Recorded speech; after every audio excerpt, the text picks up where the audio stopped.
மூத்தார் மனைவியா இருந்தாலும் எந்த ஈகோவும் இல்லாம பழகுறாங்க, உதவுறாங்க. அது வந்து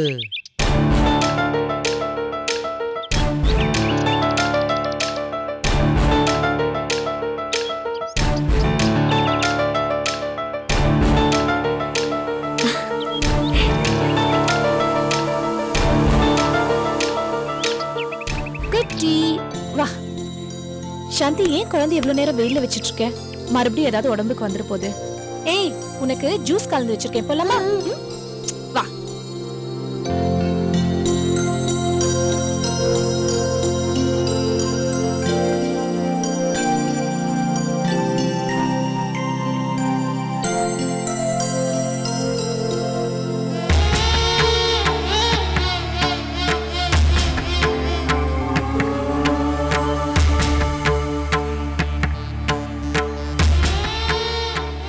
இந்த பொண்ணோட மனசுலயும் இவ விஷம் கலந்துருவா போல் இருக்கேன்.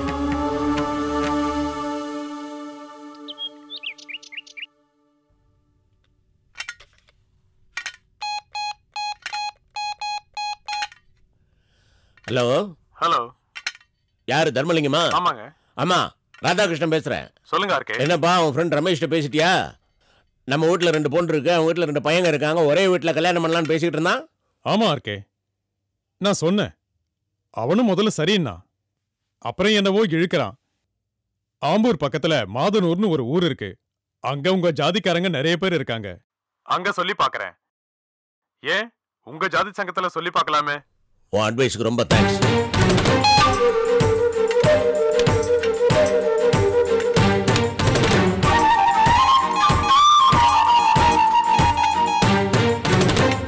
ஹலோ ஹலோ, ஆர்கே பேசுறேன். How are you RK? சௌக்கியமா? ஃபைன். நானே உங்களுக்கு ஃபோன் பண்ணலாம்னு இருந்தேன். நல்ல வேளை நீங்களே கான்டாக்ட் பண்ணிட்டீங்க. உங்க பொண்ணுங்களுக்கு மலேசியாவுல மாப்பிள்ளை பார்க்கறேன்னு சொல்லியிருந்தேன்ல? ஆமா, அவங்களே மெசேஜ் அனுப்பிச்சிருக்காங்க. அங்கேயே உங்களுக்கு பொண்ணு கிடைச்சிருச்சான். இந்த தகவலை சொல்றதுக்காக தான் நான் உனக்கு ஃபோன் பண்ணணும்னு நினைச்சிட்டு இருந்தேன். சாரிப்பா, நான் வேற இடம் பாக்குறேன். நான் அப்புறமா கான்டாக்ட் பண்ணட்டுமா? வச்சுறேன்.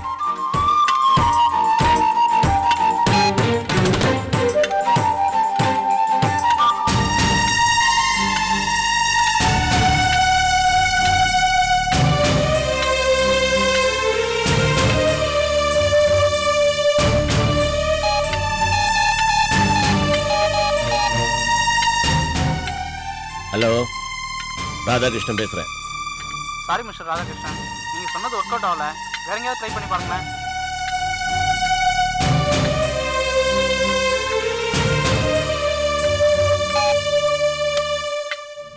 மாமா, சுட பால் கொண்டு வந்திருக்கேன். பால்லாம் இருக்கட்டுமா? ஆளாளுக்கு ஒரு காரணம் சொல்றாங்களே தவிர ஒரு பயிலும் நம்மளோட சம்பந்தம் பட தயாரா இல்ல. இந்த ஆர்கே என்னோட சம்பந்தம் பண்ண நீ நான் முட்டி அடிச்சு ஓடி வந்த ஊர்ல இதுக்கு பேரை சொன்னாலே பதறி ஓடுறாங்க. எல்லாத்துக்கும் நான் பெத்த மகன். என் பையனாலேயே 2 பொண்ணு வாழ்க்கை பாழா போகுது.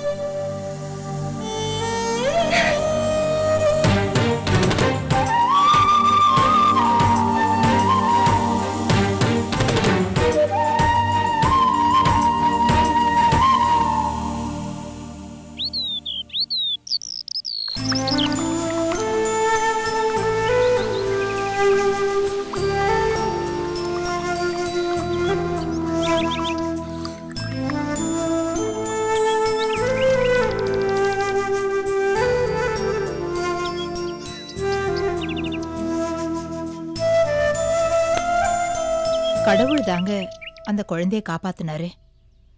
மாங்காடு திருவேற்காடுன்னு எல்லா அம்மனுக்கும் பாலாபிஷேகம் நடத்தணும். 1000 பேருக்கு அன்னதானம் பண்ணணும். என்னமோ பிரச்சனை எல்லாம் தீர்த்துட்ட மாதிரி பேசுற. உன் புள்ள பண்ண காரியத்தினால என் பாட்ட சொல்ல விலகிட்டாங்க. நம்ம சம்பந்தமே வேணாங்கிறாங்க. இப்ப நம்ம பொண்களுக்கு வேற சம்பந்தம் பார்த்தாகணும். தேடினா போச்சு. ரொம்ப சுலபமா சொல்லிட்டிய. நமக்கு தெரிஞ்சவங்கலாம் நம்ம பொண்ணுகளுக்கு கல்யாணம் நிச்சயம் ஆயிடுச்சு நம்பிட்டு இருக்காங்க. இப்ப போய் சம்பந்தம் பேச போனா பழைய கதையெல்லாம் சொல்லி ஆகணும்.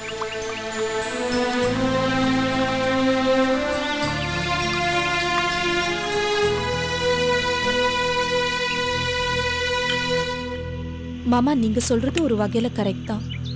இனிமே நம்ம வெளியிடத்துல மாப்பிள்ளைங்க தேடினாலும் இதே பிரச்சனை தான். எல்லார்கிட்டயும் காரணத்தை சொல்லிட்டு இருக்கணும். இல்ல நம்ம கதை தெரியாதவங்க வந்தாலும் உங்க பார்ட்னர் சும்மா இருக்க மாட்டாங்க. அதனால எனக்கு ஒரு யோசனை தோணுது மாமா. உங்களுக்கு பிடிச்சிருந்தா யோசிச்சு பாருங்க. சொல்லுமா, நீ சொன்னா சரியா தான் இருக்கு. அத்தை, நான் சொல்லாமா? சொல்லுமா. மாமா, புது உறவை விட பழைய சொந்தம் தான் மேல்னு நான் நினைக்கிறேன். புரியலையே மாமா, நீங்க உங்க சொந்தங்களை மறந்தாலும் நான் மறக்கல. உங்க தங்கச்சி பையன் தினேஷ், அத்தையோட தம்பி பையன் அர்ஜுன், 2 மாப்பிள்ளைங்க இருக்கும்போது ஏன் வெளியில மாப்பிள்ளை தேடணும்? உங்களுக்குள்ள ஒண்ணுக்குள்ள ஒண்ணு. இதனால எந்த உறவும் விட்டு போயிடாது. நின்னு போன சம்மந்தத்தை பத்தியும் யாரும் எதுவும் பேச மாட்டாங்க. என்ன சொல்றீங்க? எனக்கு சரியாதான் படுது. எனக்கு படல. ஏன் மாமா, அவங்களுக்கு என்ன குறைச்சல்? என்ன குறைச்சல? 2 வக்கறான். தினேஷ் பத்தி தெரியுமில்ல உனக்கு? மாடல்களை போட்டோ எடுக்கிறங்க பேர்ல பொம்பளைங்க பின்னால சுத்திக்கிட்டு இருக்கான். அந்த பையன் அர்ஜுன் காசுக்கு பிரயோஜனம் இல்லாத உத்தியோகம், பெரியவங்களை மதிக்க தெரியல. என்ன மாமா அது? எந்த காலத்துல இருக்கீங்க? இப்பெல்லாம் ஆண்களும் பெண்களும் ஃப்ரெண்ட்ஸா பழகிறது சகஜம். அதுவும் போட்டோகிராஃபரா இருக்கும்போது கொஞ்சம் ஃப்ரெண்ட்லியா ஜாலியா பேசதான் ஆகணும். ஆனா நம்ம தினேஷ் ஏதாவது தப்பு பண்ணிருக்கானா? அத சொல்லுங்க. இந்த காலத்துல சிகரெட் பிடிக்காத ஆம்பளைங்க இருக்காங்களா? எல்லாம் கல்யாணம் ஆகி பொண்டாட்டி வந்தா சரியாயிடும். அர்ஜுன் சுயமா சம்பாதிக்கிறான்.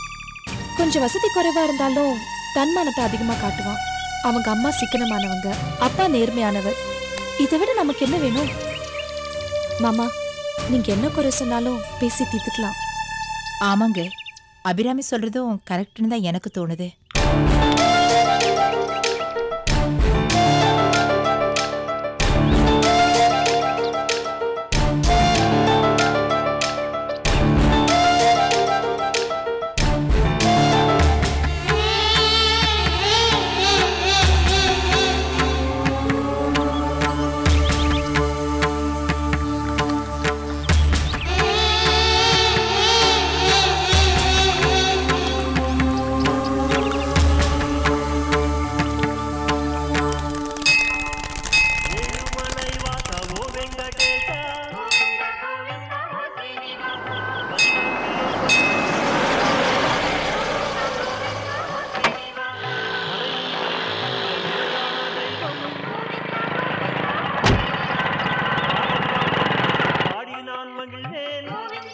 என்னங்க, உங்க அக்கா எதுக்கு வர சொன்னாங்க?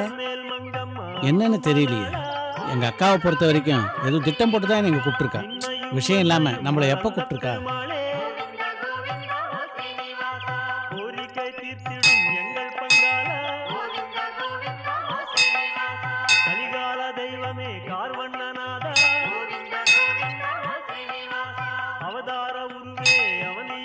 தம்பி, கொஞ்சம் லேட் ஆயிடுச்சுப்பா. வாக்கா, எங்களை வர சொல்லிட்டு இவ்வளவு லேட்டா வர? நாங்க இந்த கோவில 3 சுத்து சுத்திட்டு, நவகிரகத்தை 9 சுத்து சுத்திட்டு, எங்க பழைய கதையெல்லாம் கூட பேசி முடிச்சிட்டோம். லட்சுமி, பிரசாத்.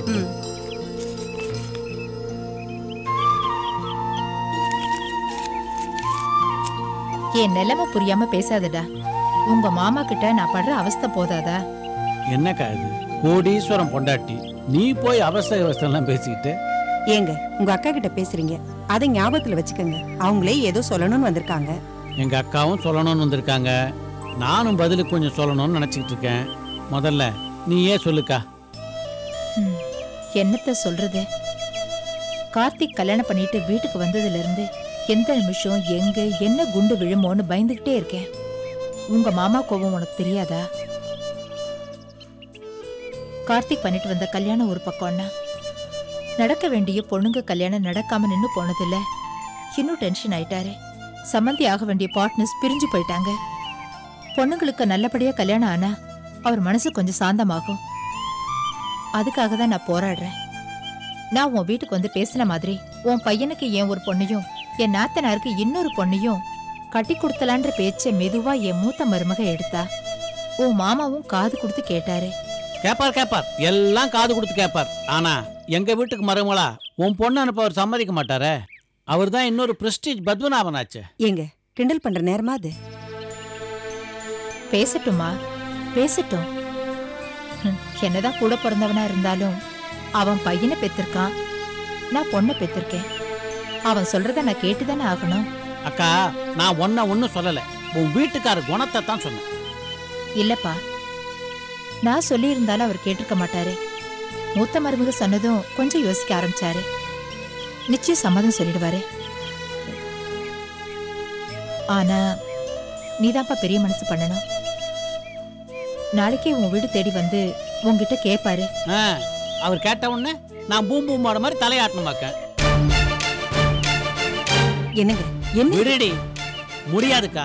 நானும் மனுஷன் தான், என் உடம்புல நல்ல ரத்தம் தான் ஓடுது. உன்னை மாமாவை கட்டி கொடுத்ததுனால நான் என்ன அவருக்கு அடிமையா? எவ்வளவு கேவலப்படுத்திருப்பாரு என்ன. எல்லாம் மறந்துடுமா? கொட்டின தேழ்வண்ணா எல்லாத்தையும் மறந்துடலாம். கொட்டுப்பட்ட எனக்கு டேய், உன் மாமாவுக்காக நான் வேணா மன்னிப்பு கேட்கிறேன்டா. அனி, என்ன இது? பேசாம இருங்க. ஏங்க, உங்க அக்கா கண்ணுல தண்ணி வந்தா நம்ம குடும்பத்துக்கு தான் ஆகாது. நீங்க உங்க பையனை கொடுக்கறதும் கொடுக்காது உங்க இஷ்டம். அதுக்காக உங்க மாமா மாதிரி மத்தவங்களே பேசுறதா? அப்புறம் அவருக்கு உங்களுக்கு என்ன வித்தியாசம்? தம்பி, எனக்காக வேண்டாம், உன் மாமாவுக்காகவும் வேண்டாம். நம்ம உறவை அருந்து போயிடக்கூடாது. அதுக்காகவாவது என் பொண்ணை உன் மருமகளை ஏத்துக்க மாட்டியா? அக்கா, என் மனசுல உள்ளதை உங்ககிட்ட சொல்லாம நான் வேற யார்கிட்ட சொல்றேன்?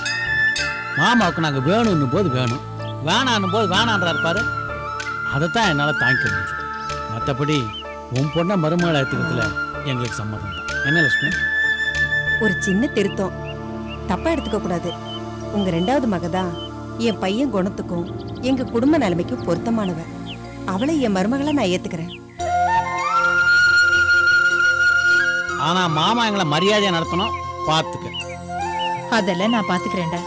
அபிராமி கிட்ட சொல்லி உன் மாமாவுக்கு புரிய வைக்கிறேன். ஆமாக்கா, அந்த அபிராமி தான் பாவம். எல்லாத்துக்கும் ஈடு கொடுத்து உன் பொண்ணுங்களை கரையாற்ற படாத பாடுபடுறான். ஆமாம்பா, அந்த புண்ணியவதி மட்டும் இல்லைன்னா என் வீட்டுல ஒண்ணுமே நடக்காது. அவதான் எல்லாத்துக்கும் காரணம். அவளை மருமகளை அடையறதுக்கு நாங்க ரொம்ப கொடுத்து வச்சிருக்கணும். சரிக்கா, நேராச்சு, நாங்க கிளம்புறோம். சரிப்பா, ரொம்ப தேங்க்ஸ். நாங்க வரதுக்கு முன்னாடி ஃபோன் பண்ணிட்டு வரோம். சரிக்கா, நீங்க கிளம்புங்க, நான் பிரதர்ஷனம் பண்ணிட்டு வந்துடுறேன். வாமா போலாம். வரேன்.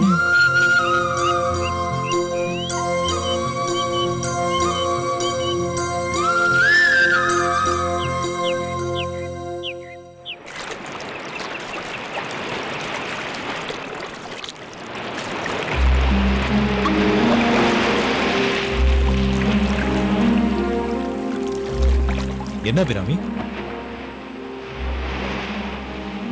அபிராமி,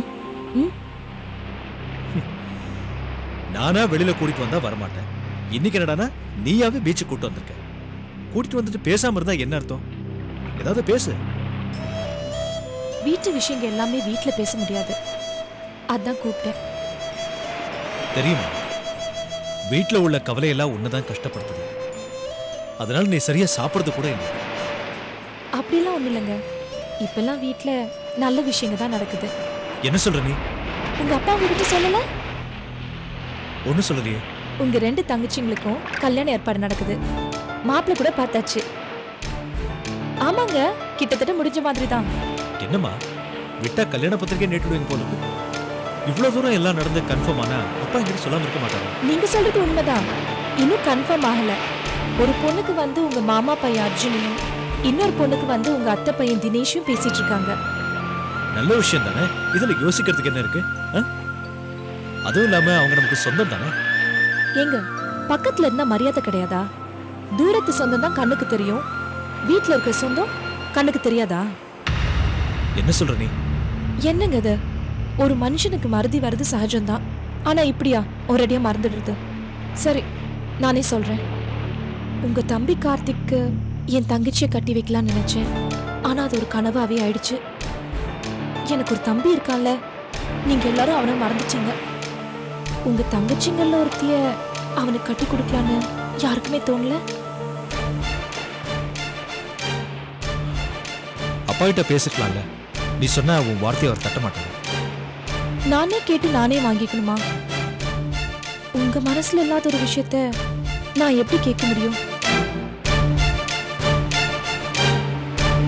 எனக்கு அம்மா அப்பா இல்ல, இருந்தா அவங்கள வச்சே பேசியிருப்பேன். எனக்குன்னு யாரு இருக்கா? நீங்க மட்டும்தான்.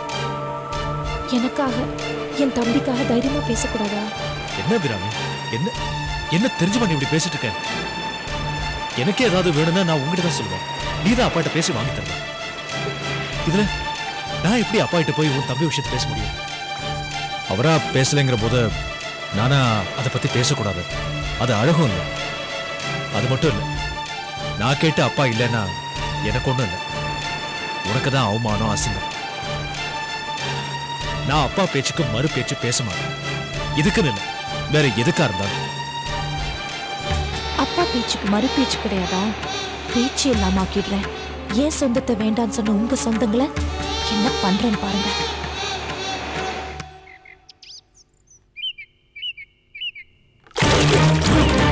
ஐயோ, என்ன மன்னிச்சிருங்கம்மா. ரம்யா, என்ன ரம்யா, இவர் நம்ம வீட்டு வேலைக்காரரா இருந்தாலும் வயசுல பெரியவர் தானே, இப்படி கை வாங்கலாமா? அவர் என்ன பண்ணாரு உனக்கு தெரியுமா? தெரியும். மேல சோப்பு தண்ணியை ஊத்திட்டாரு, தப்புதான். ஆனா வேணும்னு பண்ணாரு, தெரியாம தானே ஊத்திட்டாரு. நீ வந்ததை அவர் பார்க்கல, பாவம். நீ அவருக்கு வக்காலத்தா? உன்ன யாரும் இங்க பஞ்சாயத்து பண்ண கூப்பிடல. ரம்யாம்மா, கோச்சுக்காதீங்க. நீங்க வந்ததை நான் கவனிக்கவே இல்லை. என்ன மன்னிச்சிருங்கம்மா. நான் உன்னை மன்னிக்கிறது இருக்கட்டும். இந்த அம்மா என்ன உனக்கு இவ்வளவு சப்போர்ட் பண்ணிட்டு இருக்காங்க. ரெண்டு பேரும் இந்த வீட்டுல என்ன கூட்டா? ரம்யா, இந்த பிரச்சனை இதோட விட்டுரு. அவர் மன்னிப்பு கேட்டார்ல, அதே மாதிரி நானும் உன்னை சொல்றேன், கேட்டுக்கோ. இந்த மாதிரி எல்லா விஷயத்திலயும் மூக்கு நுழைக்கிறத நீ முதல்ல நிறுத்து, இல்ல நான் பொல்லாத விளையாடுவேன். ரம்யா, இது உன் பர்சனல் விஷயமா இருந்தா நான் தலையிட்டு இருக்க மாட்டேன். நீ என் பர்சனல் விஷயத்துல தலையிட்டதே இல்ல. இப்ப கார்த்திகை ஏமாத்தி கல்யாணம் பண்ணிட்டு இருக்கே, அது ஏன் பர்சனல் விஷயம் தானே? ரம்யா, நான் கல்யாணம் பண்ணிக்கிட்டது எப்படி உன் பர்சனல் விஷயம்? ஆமாமா, அது என் பர்சனல் விஷயம் மட்டும் இல்ல, என் பர்சனல் லைஃப்லயே தட்டி பறிச்சுட்டு அயோக்கியத்தனை நானே.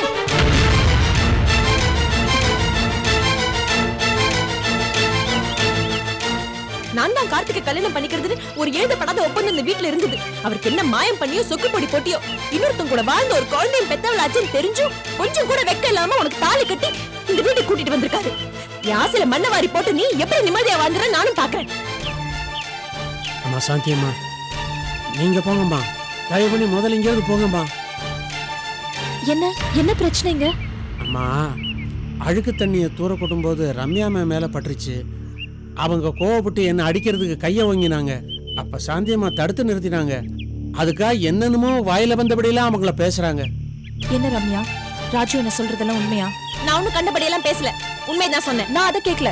ராஜு அண்ணன் அடிக்கிறதுக்காக நீ கை ஓங்குனியா? பின்ன அவர் பண்ண காரிச்சி வாய் மூடுறி. எவ்வளவு பெரிய மனுஷன், அவர் அடிக்க நீ கை ஓங்கிருக்க. என்ன துணிச்சல்டி உனக்கு? உன் வயசு என்ன, அவர் வயசு என்ன? முதல்ல அவர்கிட்ட மன்னிப்பு கேளு. ஓஹோ, நீயும் கூட சேர்ந்துட்டல. அது எதற்கு நான் அவமானப்படுத்துறல? சோப்பு தண்ணி இல்ல, சாணி தண்ணி கூட கரைச்சி மேல கொட்ட சொல்லு, வாங்கிக்கிறேன். போதுமா?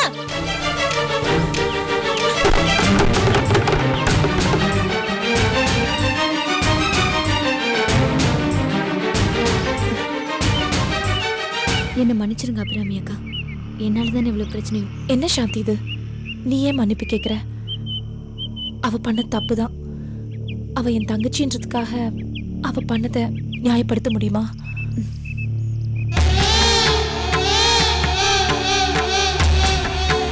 என் தங்கச்சியை கண்டிக்கிற அளவுக்கு உனக்கு துணிச்சல் வந்துருச்சா?